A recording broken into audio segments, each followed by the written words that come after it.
11 ka oras na lang bag-ong tuig na. Karon pa lang nangandam na ang Davao City alang sa ilang labing unang Torotot Festival aron sakmiton ang Guinness World Record. Kinisab ang paagi sa city government pagsugat sa bag-ong tuig sanglit hugot nga gidili ang pagpabuto sa syudad. Si Ben Teshorna sa detalye. Ben?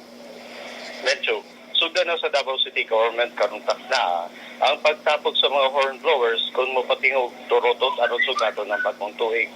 Bukod sa lokal nga kagamhanan nga mopatapok og 10,000 ka participants.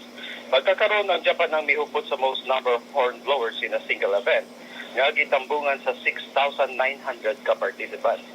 Bulungtad na tutugma sa alauna sa kadlawon ng Torotot Festival dinhi sa Dakbayan sa Davao nga himuon sa Rojas Avenue. Nagsugod ang pagpatihog sa Torotot unya alas 7 hangtod alas 8 sa gabi.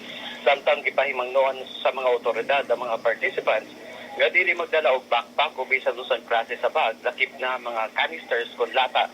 Gidili sa pagsulub og kalo og shades isip security measures sa lugar. Sarado sa pipila kasikbit nga dalan sa Rojas Avenue tigok adlaw alang sa event. Matod sa mga organizers, ilang gihimo ang festival tungod kay hugot nga gidili sa Davao City ang pagpabuto sukad niadtong 2002. Doon na sa premyo nga ihatag kadto sa mga barangay nga dunay labing daghan nga mopatingog sa Torotot. Makadawat sa premyo ang most creative Torotot, maabot sa 100,000 pesos ang tibok kantidad nga ipanghatag nga premyo atol sa Torotot Festival dinhi sa Davao City. Medyo. Daghang salamat Ben ug Happy New Year kanimo diha. Ben Teshorna reporting gikan Davao City.